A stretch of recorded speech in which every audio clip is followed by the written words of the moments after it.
Mmh.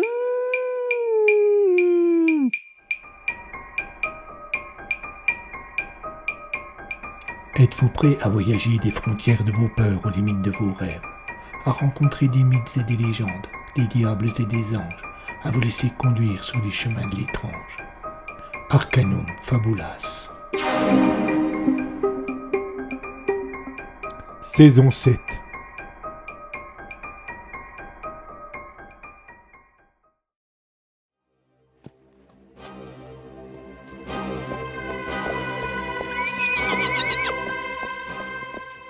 Ce village nous semblait la proie idéale.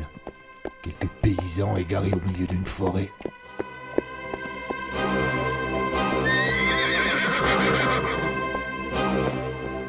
Après avoir passé le printemps et l'été à piller, après avoir défait les armées du roi à l'automne, nous aspirions à nous reposer au cours de l'hiver.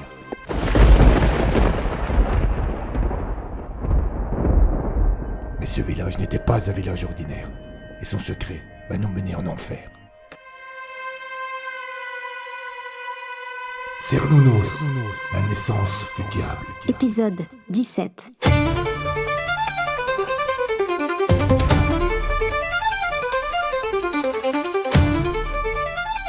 C'était incroyable.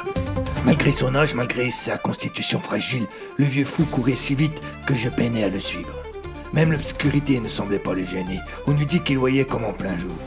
Malheureusement, cela n'était pas mon cas, et après avoir évité une branche et un caillou dépassant le sol, c'est une perfide racine qui eut raison de mon équilibre.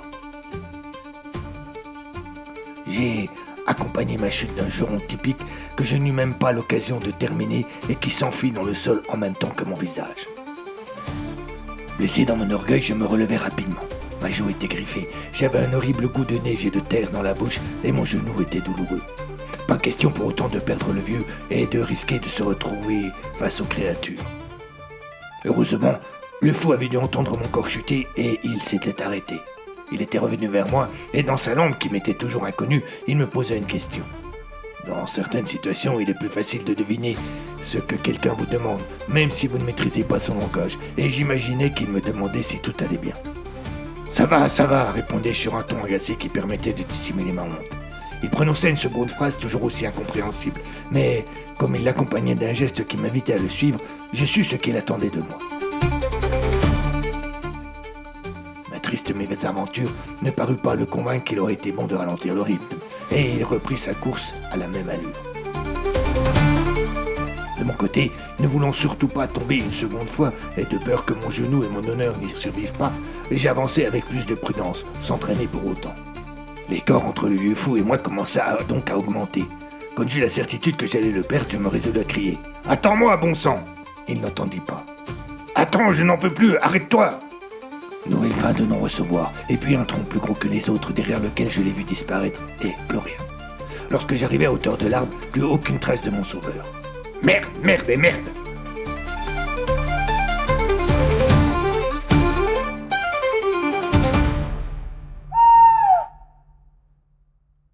Je me retrouvais perdu, sans plus aucun point de repère et avec potentiellement une bête agressive aux trousses. Que faire?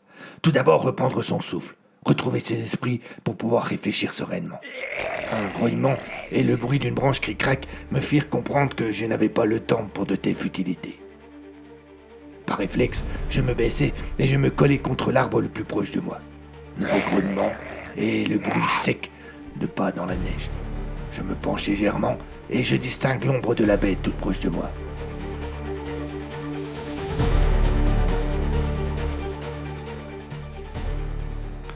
Je pensais sincèrement que nous avions mis plus d'espace entre elle et nous, et je fus surpris qu'elle soit là si vite. Dieu merci, elle ne semblait pas m'avoir repéré. Elle cherchait, c'était certain, mais elle ne se doutait pas que j'ai pu être si proche. J'essayais de respirer plus lentement, de peur que le bruit de ma respiration ne me trahisse.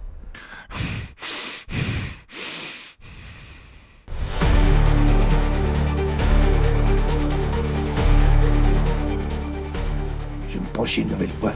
Je ne vis plus la bête. Bordel, où est-elle passée? C'est à ce moment que quelque chose toucha mon épaule et que, surpris, je ne pus réfréner un sursaut, mais je parvins par miracle à ne pas crier. Le vieux fou était là, accroupi à côté de moi, son index posé sur sa bouche envoyait un message clair. Silence. Une nouvelle fois, il me fit signe de le suivre et nous nous éloignâmes à quatre pattes en faisant le moins de bruit possible.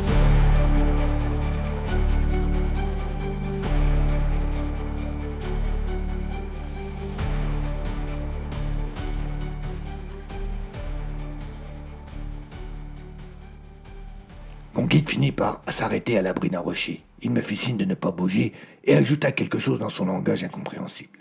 Il se releva et s'éloigna rapidement. Je ressentis de nouveau une réelle inquiétude, et le temps qui s'écoula avant le retour de mon hôte, bien que court, me parut interminable. Heureusement, il n'y eut aucun grognement, aucun autre bruit suspect. Il s'assura que les alentours étaient bien déserts et vint s'accroupir vers moi. Il me regarda avec ses yeux fous, et j'eus l'impression qu'il attendait quelque chose de moi. Je n'avais aucune idée de quoi. N'ayant pas de retour de ma part, il se releva brusquement et me fit signe de le suivre à nouveau. C'était à peu près la seule chose que je parvenais à comprendre dans ce qu'il tentait de me dire. Nous reprîmes donc la course dans les bois, mais un peu plus calmement que précédemment. Je remarquai même qu'il faisait des pauses et s'assurait que j'étais toujours derrière lui. Le chemin me parut interminable et puis le vieux s'arrêta sans se retourner et attendit que je parvienne à sa hauteur.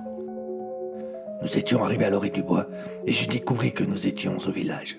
Le vieux me regarda et me fit signe de partir. J'hésitais. Il insista. Pouvais-je le laisser repartir ? Non. Malgré ce qu'il avait fait pour moi, il était loin d'avoir répondu à toutes les questions que nous nous posions. Il me fit une nouvelle fois signe de partir. Je ne pus retenir un sourire alors que je sortais mon épée de son fourreau et que je lui faisais comprendre qu'il devait me suivre. Le regard de surprise puis de colère qu'il m'adressa alors fut sans ambiguïté. Je fus dès lors complètement convaincu que je n'avais pas affaire à un démon. Si cela avait été le cas, il m'aurait réduit en cendres d'un seul regard. Il allait enfin pouvoir répondre à nos questions.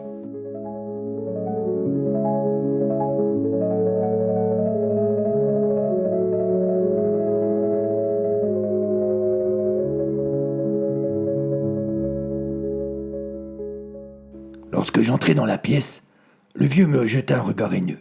Je suivais parfaitement son raisonnement. Il m'était venu en aide, on pouvait même dire qu'il m'avait sauvé la vie. Il m'avait reconduit jusqu'au village pour que je ne tombe pas dans un traquenard, et je l'avais trahi, fait prisonnier et attaché dans cette étable froide et peu accueillante. Sachez bien que je n'avais aucun remords. Ce triste sire nous avait fait courir et nous avions toutes les raisons de penser qu'il était, sinon à l'origine du malheur, du moins en capacité de nous aider à en sortir. Dès lors, il ne faisait aucun doute que mon intérêt allait primer sur mon honneur. Gaënor était entré en même temps que moi, et il le toisa avec dédain. « Alors le voilà enfin, celui-là !» Il s'approcha de lui. Le vieux se releva. Il ne voulait pas affronter l'adversité avachie. Il ne voulait pas affronter l'adversité en situation d'infériorité. De fait, les deux hommes se trouvèrent face à face, et pas un ne baissa le regard. « Tu peux te vanter de nous avoir fait courir !»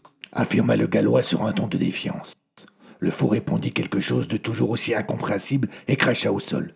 Blessé dans son orgueil, Thomas leva la main et le frappa au visage. Sous la violence du coup, le vieux trébucha et parvint par miracle à s'accrocher aux aspérités du mur et à ne pas tomber. Il se frotta son bras griffé et reprit sa place face à notre chef sans baisser les yeux. Gaënor se retourna vers moi. « Il est têtu celui-là, mais il n'a pas froid aux yeux. » Thomas esquissa un coup de poing et j'intervins avant qu'il ne frappe. « Arrête! Je ne crois pas que cela soit la solution. » Gaënor retint son coup, mais parut surpris. « Ne me dis pas que tu as des scrupules. »« Ce n'est pas la question. » Il s'approcha de moi. « Ah bon ? Mais alors, quel est le problème ?»« On doit arriver à lui faire dire ce qu'il sait. » Thomas éclata de rire et me tapa amicalement sur l'épaule. « T'es un vrai plaisantin. On ne comprend rien à ce qu'il baragouine, et de plus, il paraît que c'est un démon. » J'hésitai une seconde. « Je n'y crois pas. » Bah, regarde-le. Justement, je le regarde. Je m'approchai du vieux et tendais une main vers lui. Malgré ses liens, d'un geste brusque et agacé, il repoussa violemment ma main. Je fis un signe d'apaisement. Je ne lui voulais aucun mal, bien au contraire. Quand je pus lire dans son regard la surprise à la place de la colère, je fis mine de répéter mon geste. Il n'eut pas de réaction et je pus enfin écarter le col de sa chemise. Il portait un crucifix autour du cou. « Tu connais beaucoup de démons ou autres serviteurs du malin qui se baladent avec ça ?»« Effectivement. » Et puis, ce n'est pas tout. Souviens-toi dans la grotte, la croix sur le mur. »« D'accord, ce n'est pas un démon. Super. Mais cela ne veut pas dire qu'il n'a pas un rôle dans tout ce qui vient de se passer. Sinon, pourquoi aurait-il... » Il se coupa net et je me permis d'insister. Pourquoi aurait-il quoi? Je... Il ne nous a rien fait de mal, il a juste fui quand il nous a croisés. Et dans la grotte? Idem, il s'est montré plus brut quand nous l'avons pris au piège, mais après, une fois sorti, il a fui. Simplement fui. Même s'il était évident qu'il était loin de tout comprendre à nos échanges, le vieux semblait avoir réalisé que nous parlions de lui et que nous étions en train de changer notre regard. Il attrapa sa croix et la tendit vers nous en prononçant un mot que nous ne comprîmes pas, mais qui semblait se référer à Dieu. D'accord, mais on ne comprend rien à ce qu'il nous raconte. Et sans ça... Ne t'en fais pas, j'ai peut-être une idée.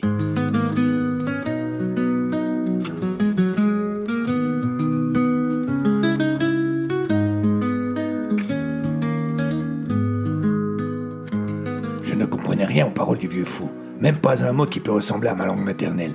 Le peu d'échanges que nous avions eus n'avait concerné que des actions banales et facilement interprétables par des gestes. Il était vrai cependant que le contexte dans lequel je me trouvais alors n'avait pas été un atout. J'étais loin, très loin de pouvoir me concentrer sur son charabia, bien trop occupé à veiller sur ma vie. La présence des créatures autour de nous, la forêt et la nuit, rien ne prédispose à l'attention. C'est donc lors de l'échange que notre prisonnier avait eu avec Gaynor, et seulement là, que j'avais remarqué quelque chose.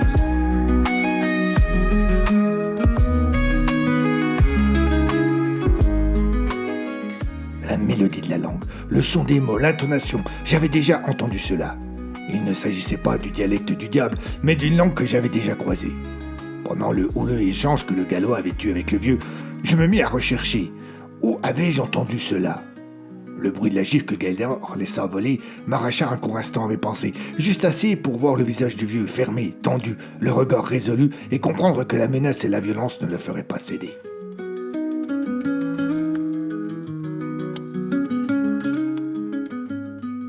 Celui-là en avait vu d'autres. Il lâcha un nouveau juron. Bordel, ces mots-là je les connaissais, je les avais déjà entendus.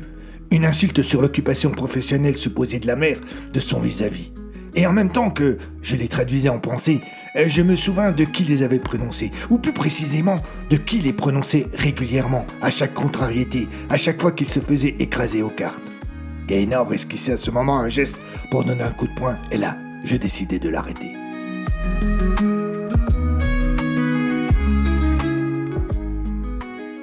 Cornelis était un vieux de la vieille.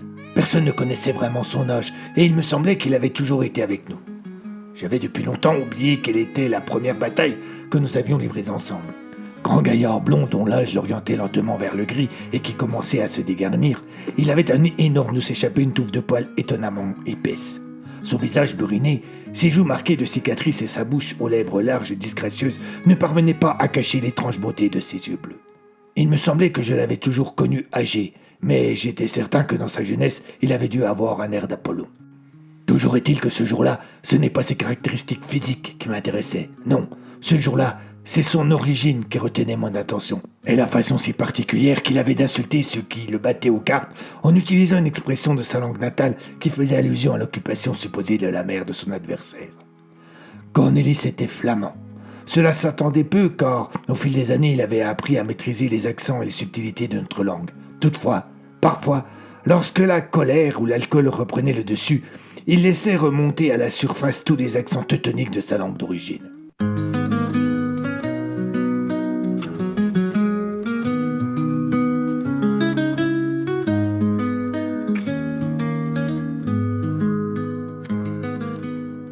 Je le trouvai dans la salle principale de la ferme. La soirée était bien avancée, et comme il avait terminé ses tours de garde dans la rue du village, il s'était laissé aller à une consommation excessive des réserves de vin du seigneur local. Allongé sous la table, il ronflait bruyamment, et j'eus de la peine à le réveiller. C'est en titubant qu'il me suivit jusqu'à l'étable, et je me rendis compte, une fois sur place, que, bien que je lui ai expliqué en amont ce que j'attendais de lui, il n'avait toujours rien compris. Aucun doute, son cerveau était bien trop embrumé par l'alcool.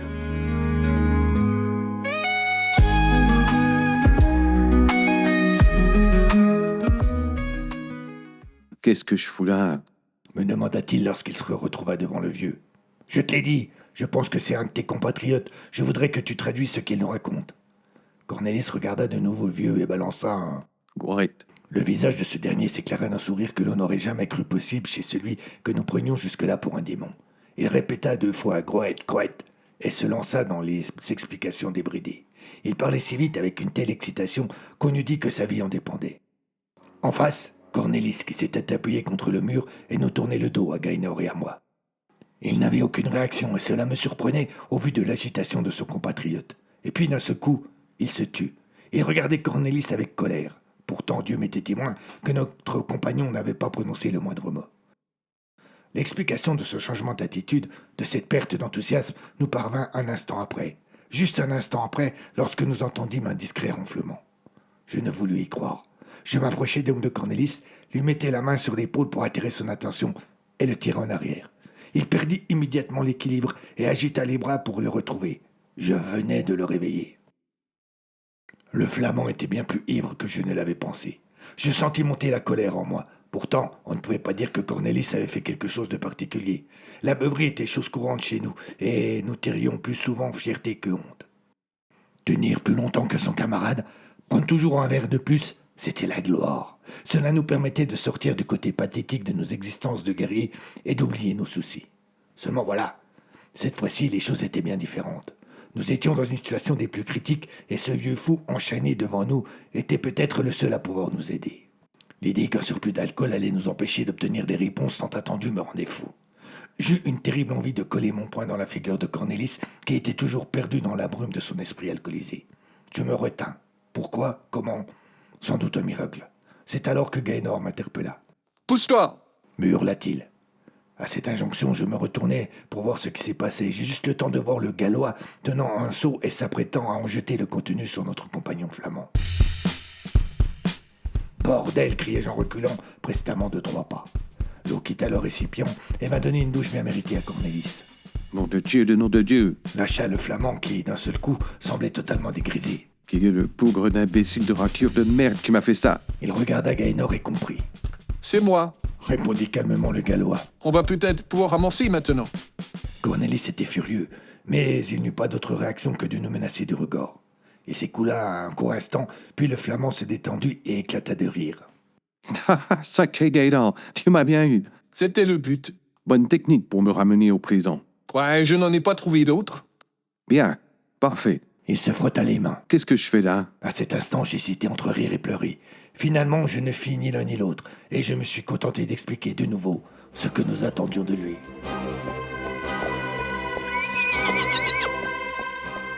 Mais ce village n'était pas un village ordinaire, et son secret va nous mener en enfer. Cernunnos, la naissance du diable.